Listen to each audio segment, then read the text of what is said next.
Welcome to the liberating river where spiritual freedom meets soul aligned wealth. I'm Wanda.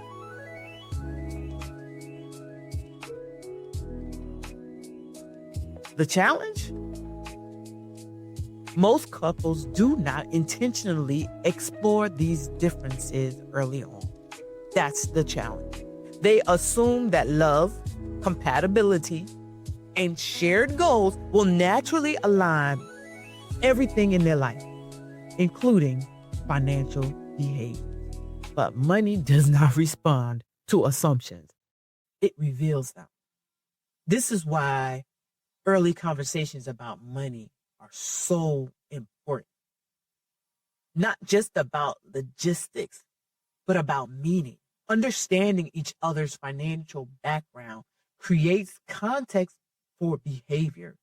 It allows partners to interpret actions through a lens of understanding rather than judgment. Without that context, it is easy to misinterpret behavior. It is easy to misinterpret how people respond around money. What looks like irresponsibility may be coping. Did you think about that? What looks like control may be protection. Think about that one. What looks like avoidance, it seriously might be fear. Recognizing this does not excuse harmful behavior. Please know that.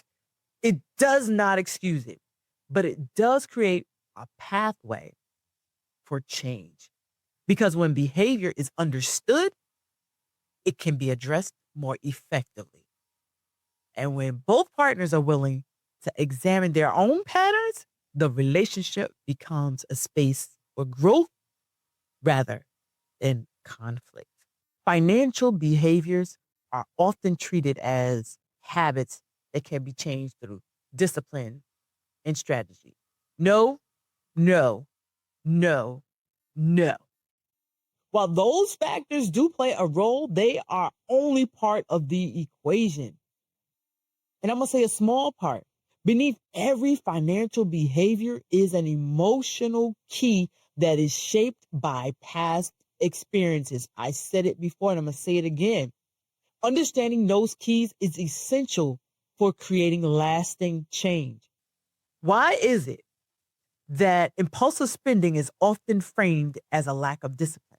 Why is that? In many cases, it is driven by present biases and emotional regulation. The act of spending provides a temporary sense of relief, pleasure, or control. It is not just about acquiring the thing. It is about shifting an internal state. When I spent, it was a sense of control. I controlled the outcome. Now let's talk about the other side. Excessive saving or hoarding is often praised and viewed as being responsible.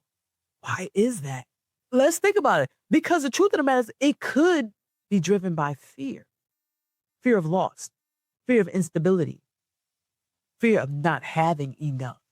In this case, the behavior may create financial security, sure, but maintain emotional anxiety. Think about it. Avoidance is another common pattern. Some individuals avoid looking at their finances altogether. Not because they don't care, but because the act of engaging with money triggers stress or shame. This avoidance can lead to larger problems over time. But the underlying issue is emotional, not information. All three examples highlight a key point. Financial behavior is not just about what you do. It's not just about what you do. It is about why you do it.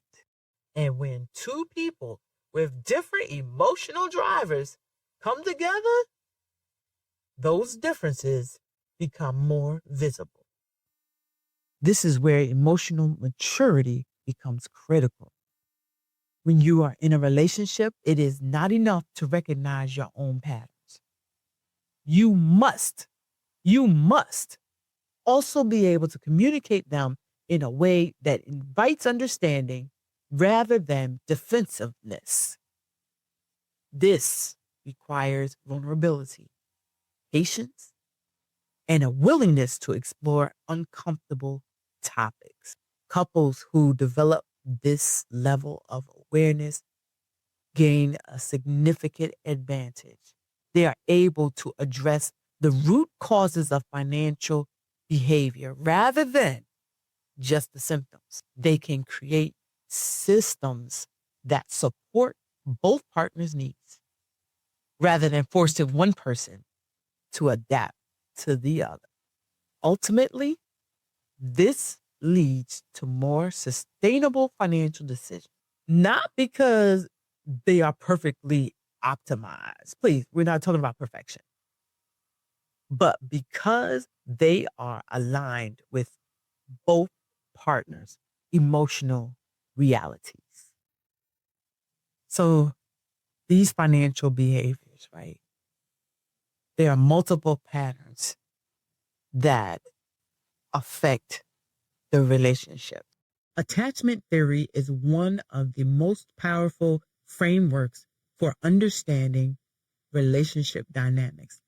And when you apply it to money, things start to make a lot more sense. Because how you attach emotionally is often how you behave financially under pressure. A securely attached individual tends to approach money conversations with openness and regulation. They are able to discuss finances without immediately becoming defensive or overwhelmed. That does not mean they never feel stress. Please hear me. That doesn't mean that. I mean, they can stay grounded while navigating it, in which they can have productive decision making experiences. An anxiously attached individual, on the other hand, often experiences heightened sensitivity around financial security. Money becomes closely tied to emotional safety. This can show up as constant checking, needing reassurance, or fearing that something will go wrong even when things are stable. It is not about control. It is about trying to reduce uncertainty. An avoidantly attached individual tends to distance themselves from financial stress altogether. When money conversations become tense, what happens?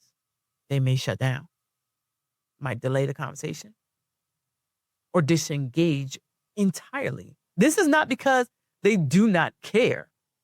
It is because engagement feels overwhelming and withdrawal becomes a form of self protection. Now, imagine these dynamics interacting in a relationship. One partner, one partner wants to talk about everything. The other partner wants to avoid the conversation entirely.